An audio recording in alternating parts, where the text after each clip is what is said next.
구약성경 1154면에 있습니다. 구약성경 1154면 3장 16절부터 21절까지 교독하시겠습니다. 7일 후에 여호와의 말씀이 내게 임하여 이르시되 인자야, 내가 너를 이스라엘 족속의 파수꾼으로 세웠으니 너는 내 입의 말을 듣고 나를 대신하여 그들을 깨우치라. 가령 내가 악인에게 말하기를 너는 꼭 죽으리라 할 때에 내가 깨우치지 아니하거나 말로 악인에게 일러서 그의 악한 길을 떠나 생명을 구원하게 하지 아니하면 그 악인은 그의 죄악 중에서 죽으려니와 내가 그의 핏값을 내 손에서 찾을 것이고 내가 악인을 깨우치되 그가 그의 악한 마음과 악한 행위에서 돌이키지 아니하면 그는 그의 죄악 중에서 죽으려니와 너는 내 생명을 보전하리라. 또 의인이 그의 공의에서 돌이켜 악을 행할 때에는 이미 행한 그의 공의는 기억할 바 아니라 내가 그 앞에 거치는 것을 두면 그가 죽을지니 이는 내가 그를 깨우치지 않음이니라. 그는 그의 죄 중에서 죽으려니와 그의 핏값은 내가 내 손에서 찾으리라. 그러나 내가 그 의인을 깨우쳐 범죄하지 아니하게 하므로 그가 범죄하지 아니하면 정령 살리니 이는 깨우침을 받음이며 너도 내 영혼을 보존하리라. 아멘. 네, 우리 성경학자들은 우리 에스겔서를 크게 세 부분으로 나누고 있습니다. 우리 에스겔서가 굉장히 긴 성경 중에 하나죠. 48장까지 되어 있는데 우리 1장부터 우리가 지난 시간 살펴봤던 우리 3장 15절까지 우리 한 부분으로 보통은 이제 구분을 하고 있습니다. 우리가 지난 시간에 살펴봤던 이 말씀 3장 15절까지의 말씀은 어떤 내용이 기록이 되어 있습니까? 하나님께서 에스겔에게 소명을 주시고 에스겔을 부르시는 장면이 기록이 되어 있죠. 그래서 3장 15절까지는 소명을 받는 에스겔에 대한 내용이 기록이 되어 있습니다. 두 번째 부분은 이제 오늘 본문이 속한 3장 16절부터 시작을 해서 이제 이 32장까지 구분을 할 수가 있습니다. 이 두 번째 이 내용은 어떤 내용들을 혹시 담고 있는지 아십니까? 하나님께서 이제 이스라엘을 심판하겠다, 유다를 심판하겠다, 그리고 이방을 심판하겠다. 하나님의 이제 이 구체적인 심판의 메시지가 이 기록이 되어 있습니다. 이 마지막 세 번째 부분은 33장부터 이제 마지막 48장까지 기록이 되어 있는데 어떤 내용이 있을까요? 하나님께서 심판을 선언하시면 하나님께서 반드시 회복에 대한 내용을 또 함께 말씀을 하시죠. 그래서 이 33장부터 48장까지는 이스라엘의 회복에 대해서 하나님께서 말씀하시고 약속하시는 장면이 기록이 되어 있습니다. 그래서 이 에스겔은 소명을 받는 부분, 에스겔이 소명을 받는 부분, 그리고 하나님께서 이스라엘과 또 이방을 심판하시겠다라고 말씀하시는 부분, 그리고 하나님께서 이스라엘을 다시 회복시키시겠다라는 이 부분으로 이 세 부분으로 기록이 되어 있습니다. 오늘 본문은 바로 에스겔서의 제 2부가 시작되는 그 장면의 첫 번째 등장하는 첫 번째 기록되어 있는 내용인 것이죠. 이 2부는 어떤 내용으로 기록이 되어 있다라고 말씀을 드렸습니까? 하나님께서 이스라엘을 심판하시겠다, 하나님께서 이방을 심판하시겠다, 그 심판을 이 말씀하고 있는 그 첫 부분이 바로 오늘 본문의 내용입니다. 먼저 우리 17절 말씀을 한번 보도록 하겠습니다. 인자야, 내가 너를 이스라엘 족속의 파수꾼으로 세웠으니 너는 내 입의 말을 듣고 나를 대신하여 그들을 깨우치라. 아멘. 하나님께서 에스겔을 선지자로 부르시죠. 하나님께서 에스겔을 선지자로 부르십니다. 그리고 에스겔을 향해서 또 오늘 이 본문 17절을 보시면 에스겔을 무엇으로 또 하나님께서 부르셨다라고 되어 있습니까? 파수꾼으로. 너를 파수꾼으로 내가 불렀다, 너를 파수꾼으로 내가 세웠다라고 말씀을 하고 계십니다. 파수꾼의 역할이 무엇입니까? 파수꾼의 역할이 뭐죠? 적이 쳐들어오나 안 쳐들어오나 그것을 성벽 위에 올라가서, 망루에 올라가서 지켜보는 것이죠. 쉽게 말하면 이제 경계 근무를 서는 것입니다. 이 전투에 패한 군인은 용서할 수 있어도 경계에 실패한 군인은 용서할 수 없다라는 말이 있습니다. 아마 군에 다녀오신 분들은 다들 군에서도 많이 들었던 말씀 중에 이야기 중에 하나가 아닐까 생각을 합니다. 우리가 전쟁을 하다가 보면 질 수는 있죠. 전쟁을 하다가 보면 질 수 있습니다. 그러나 이 경계는 실패해서는 안 된다라는 것이죠. 그만큼 이 경계하는 것, 이 파수꾼의 역할이 그만큼 중요하다라는 것을 이야기하고 있는 것입니다. 이 경계에 실패하게 되면 이 수많은 아군들이 허무하게 죽지 않습니까? 졸지 않고 자지 않고 똑바로 눈을 뜨고 잘 살펴봤다면 적들이 쳐들어오는 것을 미리 알고 대비를 할 수 있었을 텐데 그렇지 못하고 졸고 또 잠을 자서 그리고 태만히 여겨서 그래서 이 경계에 실패하게 되면 처참하게 이 전투에 패하게 되는 것이고 아군들도 큰 피해를 입게 되는 것이죠. 그래서 이 경계에 실패하면 용서할 수 없다라는 말이 있는 것입니다. 하나님은 지금 에스겔을 그런 이 경계하는 자로 파수꾼으로 그를 불러 세우십니다. 그에게 얼마나 중요한 일을 지금 하나님이 맡기고 계시는가라는 것을 이 파수꾼이라는 것을 통해서 우리가 알 수 있는 것이죠. 하나님은 이 파수꾼으로 임명된 에스겔을 향해서 어떤 말씀을 하십니까? 17절 하반절을 보시면 너는 내 입의 말을 듣고 나를 대신하여 그들을 깨우치라 라고 말씀하고 있습니다. 이스라엘을 향해 하나님의 말씀을 전하라 라는 것이죠. 하나님의 말씀을 전하면서 그들의 잘못을, 그들의 죄악들을 깨우치도록 해라라고 하나님께서 말씀하고 계십니다. 에스겔이 말씀을 전해야 할 지금 이스라엘은, 이 유다 백성들은 어떤 상황 속에 있습니까? 하나님의 징계를 받아서 이미 바벨론의 포로로 끌려온 자들이 아닙니까? 그럼에도 그들은 어땠습니까? 그들은 회개하지 않았습니다. 그들은 자신의 죄가 무엇인지 알지 못했습니다. 나라는 멸망 직전에 있었습니다. 포로로 끌려와서 비참한 삶을 살아가고 있었습니다. 그럼에도 불구하고 여전히 하나님 앞에서 회개하기는커녕 죄악을 일삼으며 살아갔던 것이 포로로 끌려왔던 이스라엘 백성들의 모습이었다는 것입니다. 하나님께서 지금 그들의 모습을 보시면서 이 진노하시지 않을 수가 없었던 것이죠. 하나님께서 지금 하나님의 진노가 끓어오르고 있으셨던 것입니다. 하나님은 이 에스겔을 파수꾼으로 지금 불러서 세우십니다. 하나님의 진노가 임박했다. 지금 이 위협이 임박했다라는 사실을 알고 사람들에게 알렸던 그 파수꾼의 역할을 지금 하나님의 진노가 임박했다, 하나님의 심판이 임박했다라는 이 사실을 이스라엘 백성들에게 알리도록 하기 위해서, 그래서 하나님께서 지금 이 에스겔을 파수꾼으로 부르고 계시는 것입니다. 이스라엘이 매우 위급한 상황에 있음을 알도록 사람들에게 알려라라고 말씀하셨던 것이죠. 이 이스라엘을 포기하지 아니하시는 하나님의 끈질긴 사랑을 우리가 또 확인할 수 있는 부분이기도 하지만, 그러나 이스라엘 백성들이 또 한편으로는 무엇을 잘못했는지, 얼마나 잘못했는지 도무지 알지 못해서 계속 죄를 범하는 인간의 어리석은 모습도 보여주고 있는 말씀이 되는 것입니다. 하나님의 말씀을 대할 때 제가 종종 말씀을 드리는데, 우리가 어떤 마음으로, 어떤 태도로, 어떤 생각으로 하나님의 말씀을 받아야 한다라고 말씀을 드렸습니까? 지금 이 말씀은 나에게 하시는 말씀이다라는 것입니다. 본문에 기록된 인물은 다른 사람이 아니라 바로 나다라는 사실을 우리가 기억하고 말씀을 봐야 하는 것이죠. 오늘 본문에서 우리는 두 가지를 기억해야 됩니다. 내가 이스라엘이고 또 한 가지는 내가 에스겔이라는 사실입니다. 우리가 당하는 모든 어려움이 우리의 죄악 때문에 당하는 것은 아니죠.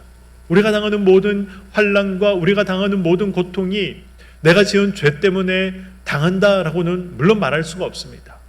욥을 봐도 그렇고 그리고 사도 바울을 봐도 그렇지 않습니까? 그러나 우리가 또 한 가지 기억해야 할 것은 우리가 이스라엘 백성들을 기억할 필요가 있다는 것이죠.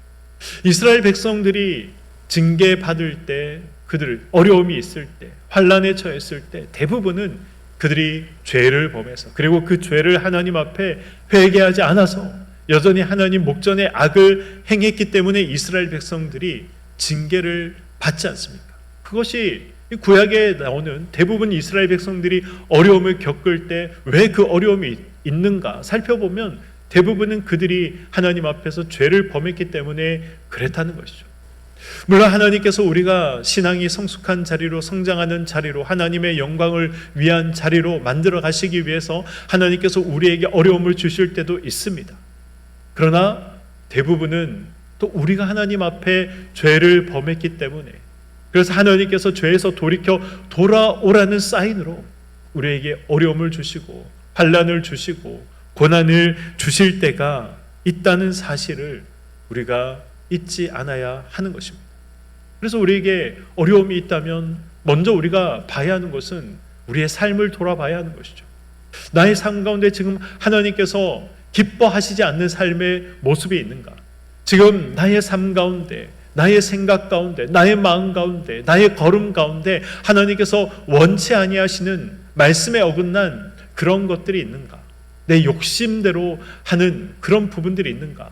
우리가 그런 부분들을 철저하게 살펴보고 성령 하나님께서 알게 하시고 깨닫게 하시면 하나님 앞에 우리가 철저히 엎드리고 또 하나님 앞에 회개해야 한다는 것입니다. 그런데 이스라엘 백성들은 알지 못했습니다. 깨닫지 못했습니다. 그래서 하나님 앞에 이 죄를 회개하기는커녕 여전히 어려운 가운데 있고 포로로 끌려와서 처참한 생활을 하고 있음에도 불구하고 그들은 여전히 죄를 범하며 살아갔던 것이죠. 오늘 이 말씀을 통해서 우리가 알아야 될 것이 두 가지 있다. 나에게 적용해야 될 것이 두 가지 있다라고 말씀을 드렸습니다. 하나는 내가 이스라엘이다 라는 사실이죠. 그래서 우리는 어려움이 있다면 돌아볼 필요가 있다는 것입니다. 그리고 또 한 가지는 내가 에스겔이 되어야 한다는 사실입니다. 하나님은 우리를 하나님의 백성으로 부르셨습니다. 그래서 에스겔처럼 우리도 확실하게 알고 있는 것 한 가지가 있죠. 저와 여러분들이 알고 있는 것이 무엇입니까? 최후의 심판이 있다. 예수님께서 이 땅에 다시 오셔서 반드시 세상을 심판하신다라는 사실을 우리는 알고 있습니다. 유다의 심판, 이 이스라엘의 심판을 에스겔이 알았습니다. 이 사실을 알았던 에스겔을 하나님께서 파수꾼으로 세우신 것처럼 예수님께서 이 땅에 다시 오셔서 반드시 심판하신다라는 이 사실을 알고 있는 저와 여러분들을 에스겔과 마찬가지로 파수꾼으로 부르고 계신다는 사실을 우리는 기억해야 합니다. 우리는 에스겔처럼 사실 아주 급박한 상황 가운데 파수꾼으로 세움을 받은 사람이지 않습니까? 지금 이 시대는 하나님의 심판의 때가 임박했다라는 이 사실을 부정할 수 없는 시대를 우리가 살아가고 있습니다. 이미 하나님의 심판의 메시지는 선포되었습니다. 하나님께서 심판하시겠다. 예수님께서 이 땅에 심판주로 오실 것이다. 이 사실은 이미 선포되어 있는 사실입니다. 그리고 이 심판의 이 임박이 곳곳에서 드러나고 또 나타나고 있지 않습니까? 그러나 사람들은 이 사실을 알지 못한 채 지금 큰 위기가 목전에 놓여 있다라는 사실을 알지 못한 채 살아가고 있습니다. 여전히 죄를 범하며 살아가고 있는 것이죠. 예수를 믿는다고 말하는 사람들 중에서도 또 종말이 있다는 사실을 알매도 불구하고 졸며 잠자며 게으르게 살아가는 사람들도 있습니다. 하나님께서 세상을 홍수로 심판하셨을 때 노아 당시 사람들도 심판 직전까지 하나님께서 땅에서 하늘에서 물을 내리시고 터뜨리시기 전까지 사람들은 죄를 범하며 살아갔습니다. 소돔과 고모라에 하나님께서 불과 유황으로 그들을 심판하셨을 때에, 그들의 심판이 임박했을 그때에도 소돔과 고모라에 사는 사람들이 여전히 죄를 행하며 살아갔습니다. 아무렇지도 않은 듯이 그렇게 살아갔습니다. 우리가 살아가는 지금의 세상, 동일한 모습으로 살아가고 있지 않습니까? 저와 여러분들은 심판이 있다라는 사실을 알고 있는 사람들입니다. 그리고 이 심판이 이제 곧 우리에게 닥칠 것이다 라는 사실도 알면서 살아가고 있습니다. 적들이 지축을 울리며 쳐들어올 때에 그것을 보고만 있을 파수꾼이 누가 있겠습니까? 위기를 모른 채 할 파수꾼은 아무도 없습니다. 그걸 보면 사람들에게 당연히 알리겠죠. 그러면서 하나님의 진노가 임박했다는 사실을 우리가 알고 있음에도 불구하고 우리가 이 사실을 알리지 않는다면 하나님께서 어떻게 하시겠다라고 말씀하고 있습니다. 오늘 말씀은 사실 예수를 믿는 저와 여러분들에게 굉장히 무서운 말씀입니다. 18절의 말씀을 보겠습니다. 가령 내가 악인에게 말하기를 너는 꼭 죽으리라 할 때에 내가 깨우치지 아니하거나 말로 악인에게 일러서 그의 악한 길을 떠나 생명을 구원하게 하지 아니하면 그 악은 그의 죄악 중에서 죽으려니와 내가 그의 핏값을 누구의 손에서 찾겠다라고 말씀하고 계십니까? 내 손에서 찾을 것이다. 에스겔 너의 손에서 네가 파수꾼의 역할을 잘 감당하지 않으면 그 모든 이 핏값을 너의 손에서 찾을 것이다. 바꿔 말하면 하나님의 심판이 임박했음에도 불구하고 세상 사람들에게 파수꾼의 역할을 감당하지 않으며 살아간다면 그 핏값을 누구에게 찾겠다는 것입니까? 저와 여러분들에게 하나님께서 그 핏값을 찾겠다라고 말씀하고 계신 것입니다.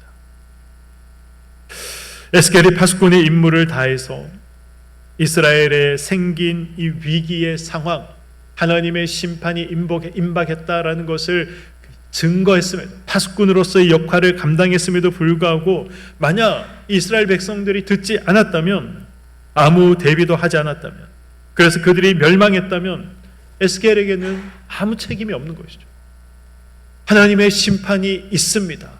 위기가 닥쳐왔습니다. 깨어서 하나님 앞에 기도해야 됩니다. 이 위기를 대비해야 됩니다. 그렇게 사람들에게 파수꾼으로서의 역할을 감당하기 위해서 말했습니다. 그러나 거기에 대해서 아무 반응을 하지 않는다면 이제 파수꾼의 이 책임은 없는 것이죠. 자기의 역할은 다 한 것입니다. 그러나 반대로 이 자기의 역할을 다 하지 못하면 하나님께서 그 핏값을 찾으시겠다, 물으시겠다라는 것입니다. 그래서 이 19절은 이렇게 말씀합니다. 내가 악인을 깨우치되 그가 그의 악한 마음과 악한 행위에서 돌이키지 아니하면 그는 그의 죄악 중에서 죽으려니와 너는 내 생명을 보존하리라. 아멘.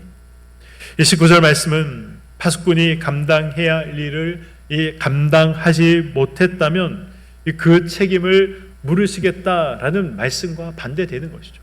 이제 네가 그 책임을 잘 감당했다면 그 책임을 묻지 않겠다라는 것입니다. 이 말씀은 에스겔에만 해당되는 것이 아니죠. 저와 여러분에게도 하나님의 부름을 받아 이제 임박한 하나님의 심판을 이야기해야 할 파수꾼으로 부름을 받은 저와 여러분에게도 해당되는 것입니다. 그러므로 우리가 해야 할 일이 무엇입니까? 함께 살아가는 이웃에게 심판의 메시지를 이야기하는 것입니다. 만약 이 경고를 듣지 못해서 함께 살아가는 이웃이, 함께 살아가고 있는 가족들이, 함께 살아가고 있는 사람들이 멸망당한다면 하나님께서 반드시 그 책임을 물으신다라고 말씀하고 있는 것이죠. 이 말씀을 에스겔에만 해당하는 말씀이다 라고 우리가 생각을 한다면 성경을 아직도 잘못 보고 있는 것입니다. 에스겔이 이스라엘 족속을 위한 파수꾼으로 세움을 받은 것처럼 나도 하나님께 파수꾼으로 세움을 받았다. 라는 이 사실 우리가 반드시 기억할 필요가 있다라고 제가 말씀을 드렸습니다. 그러므로 우리가 해야 할 일이 무엇입니까? 그러므로 우리가 해야 할 일은 명확하죠. 파수꾼으로서의 역할을 감당하며 살아가는 것입니다.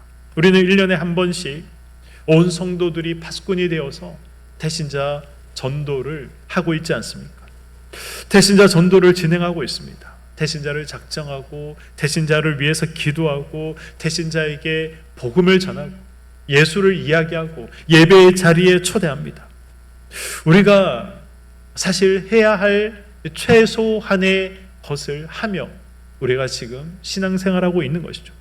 만약 이마저도 우리가 하지 않는다면, 만약 이마저도 동참하지 않는다면 우리는 고장난 이 사이렌과 같은 존재가 되는 것입니다. 사도 바울은 고린도전서 9장 16절에 말씀합니다. 내가 복음을 전할지라도 자랑할 것이 없음은 내가 부득불할 일임이라. 만일 복음을 전하지 아니하면 내게 화가 있을 것이로다. 아멘. 구약에서도 신약에서도 바로 이 책임이 나에게 있다라는 것을 말씀하고 있습니다. 우리 스스로에게 이 화를 면하기 위해서라도 우리는 하나님의 심판이 임박했다라는 사실을 알리는 이 사이렌으로서 또 이 파수꾼으로서의 역할을 감당해야 하는 것입니다. 이어지는 20절 말씀을 보겠습니다. 또 의인이 그의 공의에서 돌이켜 악을 행할 때에는 이미 행한 그의 공의는 기억할 바 아니라 내가 그 앞에 거치는 것을 두면 그가 죽을지니 이는 내가 그를 깨우치지 않음이니라. 그는 그의 죄 중에서 죽으려니와 그의 핏값은 내가 내 손에서 찾으리라. 아멘. 지금 이 20절의 이 말씀이 어떤 말씀입니까? 현재 의로운 삶을 산다고 하더라도 그가 만약에 타락해서 악을 행하게 된다면 이전에 어떤 의를 행하며 살아왔던가 그것과는 상관없이 하나님께서 이 악인으로 여기신다. 결국 망하는 자리까지 갈 것이다 라는 사실을 말씀하고 있습니다. 하나님께서 의인이 타락하여서 악을 행하면 어떻게 행하신다고 말씀하고 있습니까? 이미 행한 그의 공의는 기억할 바 아니다. 의인으로서 하나님의 뜻을 행하며 살아가고 있지만 그러나 의인이 아니라 이제 악인의 모습을 가지고 살아간다면 그가 이전에 의인으로서 선하고 착한 행실을 가지고 이 땅을 살아왔다고 하더라도 그것을 하나님께서 인정하지 않겠다라는 사실을 말씀하고 있는 것입니다. 이 말씀은 굉장히 중요한 말씀입니다. 하나님께서 인생들을 보실 때 무엇을 보시는가 하는 것이죠. 하나님께서는 인생들을 보실 때, 저와 여러분들을 보실 때 바로 지금 이 순간을 하나님이 보시는 것입니다. 우리가 과거에 어떤 삶을 살았는가, 우리가 얼마나 의로운 삶을 과거에 살았는가, 내가 과거에 얼마나 큰 은혜를 받고 신앙생활을 열심히 했는가, 하나님은 그것을 보시는 것이 아니라 지금 네가 어떤 모습을 가지고 살아가고 있는가, 네가 현재를 어떻게 살아가고 있는가, 그것을 하나님께서 보시고 저와 여러분들의 삶을 하나님께서 평가하신다는 것입니다. 하나님은 우리가 과거에 악을 행했다 할지라도 현재 그 악을 버리고 회개하고 돌이켜 하나님 앞에 살아간다면 하나님께서는 현재 우리의 삶을 인정해 주시는 것입니다. 그러나 반대로 과거에 의로운 삶을 살았다 할지라도 현재 악을 행하며 살아간다면 하나님께서는 그 사람을 선하다 여기시지 아니하시고 악하다 여기신다는 것입니다. 과거에 하나님을 위하여 아무리 큰 일을 하고 위대한 일을 하고 의로운 삶을 살았다가 해도 현재 악을 행하며 살아간다면, 현재 하나님을 위해서 살아가지 않는다면 하나님으로부터 인정받지 못하는 것입니다. 그러므로 우리는 어떻게 살아가야 됩니까?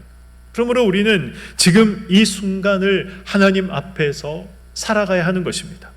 비록 과거의 죄를 범하며 살았다 할지라도 회개하고 돌이키며 의인의 삶을 우리가 하나님 앞에 살아간다면 하나님께서는 현재 그 삶을 귀하게 여기시고 현재 그 삶을 하나님께서 의롭다 인정해 주신다는 것이죠. 지금 하나님의 말씀을 행하며 살고 하나님을 우리가 사랑하며 살아간다면 우리는 그것으로 만족하지 않아야 됩니다. 이 삶이 우리가 하나님 앞에 서는 그날까지 이어질 수 있도록 끝까지 우리가 말씀을 붙잡고 살아가는 삶이 우리의 가운데 있어야 하는 것이죠. 지금 내가 하나님 앞에서 말씀대로 살아가고 지금 내가 하나님 앞에서 또 의로운 삶을 살아간다고 하더라도 그것으로 우리는 교만해서도 안 되는 것입니다. 사실 말씀대로 사는 것, 서로 사랑하며 살아가는 것, 교회를 섬기며 살아가는 것, 우리가 하나님을 예배하는 자리를 우리가 지키며 살아가는 것, 그것은 자랑할 게 아니죠. 그건 자랑할 게 아니라 은혜 받은 자로서 당연히 행하며 살아가야 할 일들인 것입니다. 그런데 그런 것들을 우리가 자랑하고 그런 것들을 나의 자랑으로 삼는다면 하나님께서 그것 역시 하나님이 좋은 시선으로 보시지 않는다는 것입니다. 말씀대로 살아가는 것이 자랑이 된다거나 그런 것들로 경고망동하지 말아야 합니다. 현재도 앞으로도 끝까지 우리가 겸손한 마음으로 그 의의 자리를 지켜나가야 하는 것이죠. 의인은 과거의 의로 살아가지 않습니다. 의인은 지금의 의로, 현재의 의로 사는 것이고 그리고 끝까지 그 의를 행함으로 하나님 앞에 인정받을 수 있는 것입니다.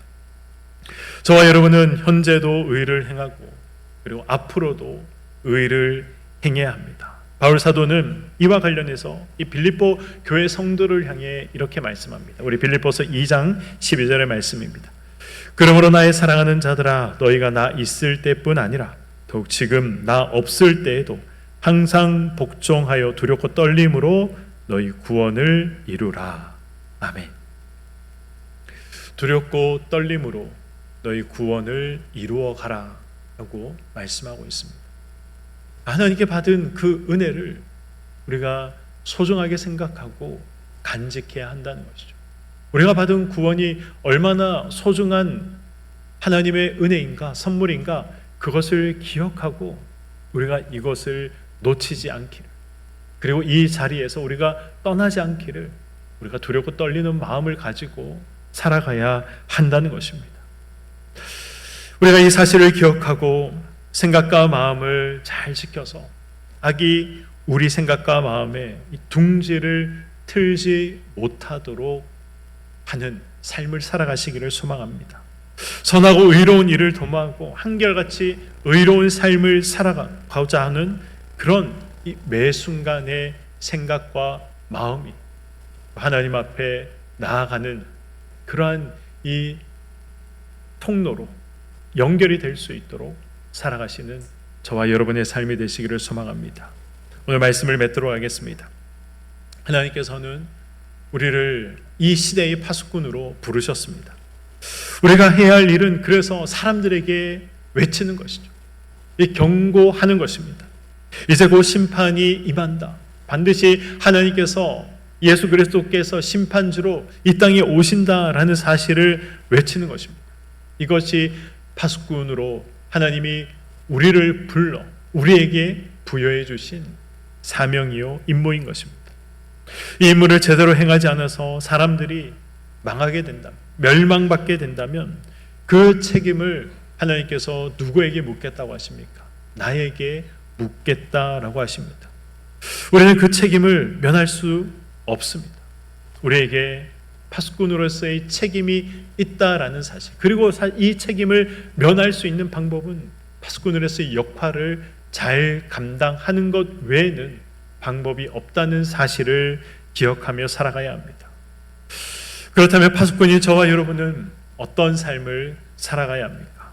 물론 이 세상을 향해서 임박한 하나님의 심판을 우리가 외치며 살아가야 합니다. 그리고 지금 이 현재의 삶을 우리가 하나님 앞에 잘 살아가야 하는 것이죠.